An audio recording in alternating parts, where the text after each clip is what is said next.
How did one man go from being a university dropout to owning a billion-dollar company?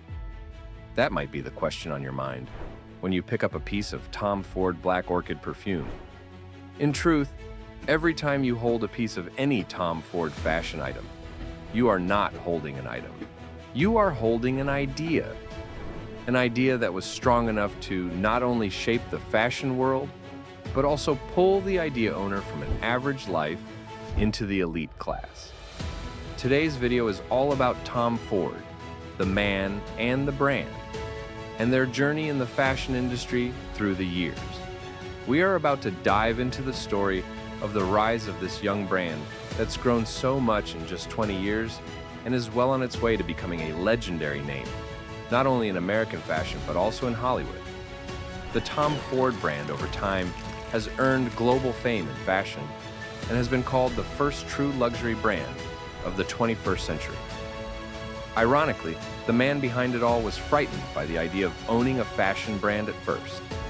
By the end of this video, you will know how he made his line a success and why the brand quickly became so well-renowned in the United States. Before we get into it, a quick reminder that today's video is sponsored by Sky is the Limit, a brand that's sure to give you sneakers of the highest quality. How to build a multi-million-dollar fashion company. The controversial history of Tom Ford. Born on August 27, 1961 in Austin, Texas, Tom Ford had an interesting childhood. He spent the early years of his life in Texas, however. His family moved to Santa Fe, New Mexico, where he spent a significant part of his childhood. His fashion sense was much influenced by his mother and grandmother, who were very sophisticated in their dressing. When Ford was 17, he moved to New York to study art history at New York University.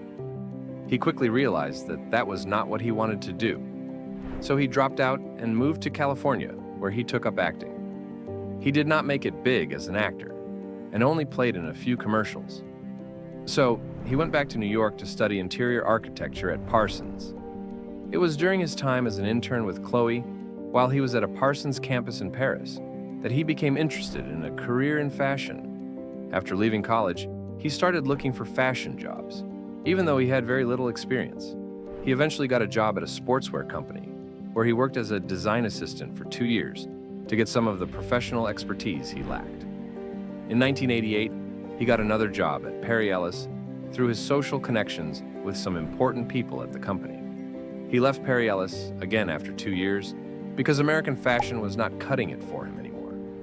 Becoming a great designer would take more than what he could do in America, so he decided to move to Europe to further his fashion career. What came next was almost destiny. At the time, Gucci was facing a difficult financial period. So, in a bid to change their fortunes, they were looking to overhaul their brand. And fortunately, Ford was going to be a big part of this change.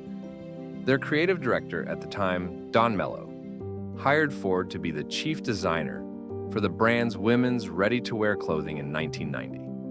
Soon, his role would expand to designing for men in less than a year at the company. However, he did not get a lot of recognition in his first few years with Gucci, as he was overshadowed by Mello. But this would soon change. In 1994, Ford was promoted to creative director of Gucci.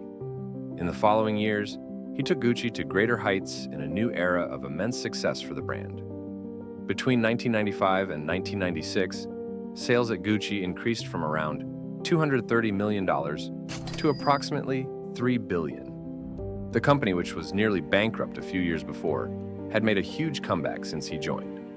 In a 1999 article in the Los Angeles Times, Ford was referred to as the man who helped save Gucci. Ford became creative director for Yves Saint Laurent in 1999 after Gucci bought the brand. However, due to tensions with Monsieur Saint Laurent in the following years, as well as a generally difficult period which he would later describe as a midlife crisis, he left his role at Gucci in 2004, and in the following year, he started his line alongside his friend and business partner, Domenico De Sole.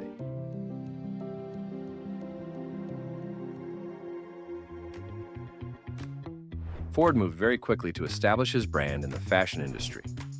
Shortly after establishing Tom Ford Fashion, Ford decided to take a different direction by creating an eyewear collection for the brand in addition to menswear and accessories. In 2005, he partnered with Marklin Group to produce and distribute optical frames and sunglasses. Next, he launched a cosmetics collection in partnership with Estée Lauder to expand the business. In October 2006, TomFord.com, the company's official website, was launched to offer descriptions of the brand's products. Over time, the website was reprogrammed to host the brand's online store. Tom Ford started producing fragrances in 2006, launching their first ever fragrance, Black Orchid, under the banner of Tom Ford Beauty. Tom Ford Beauty also launched the Private Blend collection of fragrances in 2007 as a higher-end perfume line for the brand. In 2007, Tom Ford opened its first flagship boutique in New York City.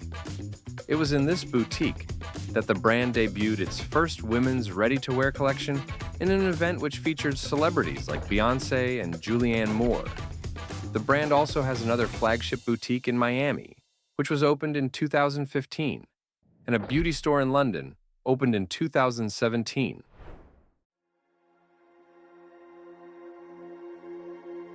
It all started after he started designing for Yves Saint Laurent in 1999, alongside his creative director role at Gucci. Ford worked with the company for 5 years before he left in 2004 to start his label. At the start, the relationship between Ford and Monsieur Saint Laurent was quite pleasant. However, things changed shortly afterwards because of creative disputes between the pair. Their relationship took a turn on its head, and the conflict between the two designers became public knowledge. Saint Laurent also never hesitated to express his disdain for Ford's work publicly. Ford notably referred to his time working with YSL as miserable, and his difficult experience during that period almost led to him quitting fashion. In an interview with CNBC in 2015, he implied that the hate Monsieur Saint Laurent had for him might have come from a place of jealousy, especially because Ford was starting to get a lot of positive press and success for his work. The relationship between Saint Laurent and Tom Ford remained sour even until Saint Laurent died of brain cancer in 2008. In the same 2015 interview, he said that the French designer never stopped resenting him, even after he left the company. Resentment so strong that he even received a few handwritten letters from Saint Laurent in which he accused him of destroying his life's work and reputation. So, it's fair to say that the pair never got on. Ironically, though, Tom Ford surprised the world when he appeared at the 2024 Met Gala wearing a velvet jacket designed by Anthony Vaccarello, who is the current creative designer at Yves Saint Laurent. Before we get on with the rest of the video, you should check out Sky is the Limit, a one-stop brand for high-end quality sneakers. You don't want to miss out on this chance to step up your style. So, click on the link in the description and get to shopping. Apart from dressing Hollywood celebrities and designing costumes for movies, Ford has also contributed to the film industry as a filmmaker. He had always had a passion for movies, and he frequently expressed his interest in filmmaking. After leaving Gucci and starting Tom Ford Fashion in 2005, he launched his own film production company under the name Fade to Black. However, he debuted his first film, A Single Man, written, produced, and directed himself, and released in 2009. The movie was based on a novel by Christopher Isherwood and stars Colin Firth, Julianne Moore, and Nicholas Hoult. Ford's first movie saw huge success. The film made a profit of $18 million at the box office and earned both Academy Award and Golden Globe Award nominations. In 2015, Ford directed his second film, Nocturnal Animals, based on an Austin Wright novel and starring Jake Gyllenhaal and Amy Adams. The movie was received well by critics, who praised Ford's creativity and narrative skill.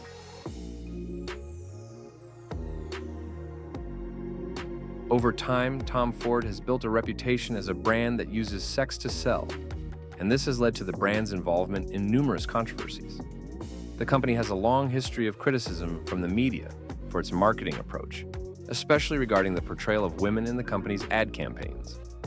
As early as 2007, the brand had already received numerous attacks from the media concerning the contents of their advertisements displaying female nudity. A few of Tom Ford's ads have been banned in multiple countries for being too explicit. Although he had always been known for hypersexuality, the story that began Ford's infamy as fashion's king of sex was when Sophie Dahl posed nude for a YSL ad campaign in 2000. The ad received a lot of backlash from the public and the media, and it was banned shortly after. Ford also received backlash for running another ad campaign with YSL, which featured full frontal male nudity in 2002. Again in 2004, while working on an ad for Gucci, Ford shaved the letter G into a model's pubic hair for one of the images. Ford continued his hypersexuality even after starting his brand. In 2014, Tom Ford released a new line of jewelry featuring $800 gold-plated necklaces, which he called the penis pendant. The pendant on the necklace looked a lot like a crucifix, which the Christian community found extremely offensive.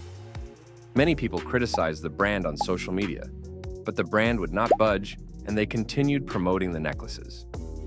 Ford's controversial history also included two incidents with Melania Trump. The first was when he famously declined to dress her before her husband was elected president.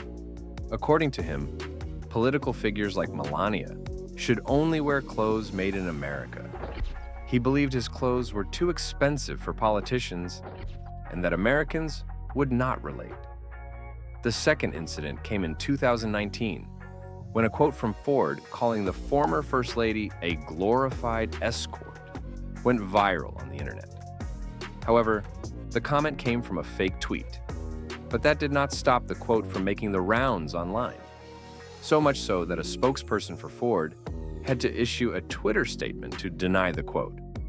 Ford himself would also deny making such a statement in an interview with Women's World Daily shortly after.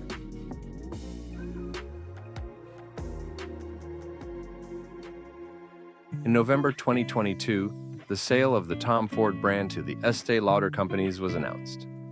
The sale was finalized for a total of $2.8 million on April 28, 2023, as well as the complete takeover of the fashion business Tom Ford International by the Zegna Group as part of the sale.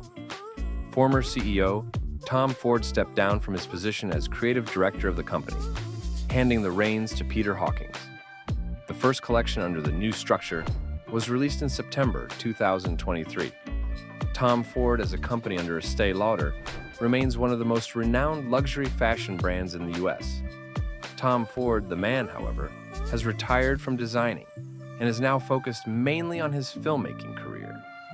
It is clear that he will not be making a return to the world of fashion anytime soon.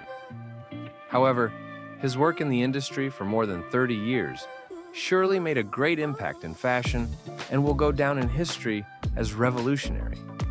That's it from us, folks. How do you feel about Tom Ford's future under the Estée Lauder companies? Do you think they have what it takes to keep the brand going? And how do you rate Mr. Ford's chances in Hollywood going forward? Let us know your thoughts in the comment section.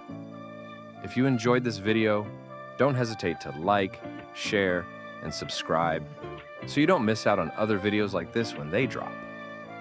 And remember, sky is the limit.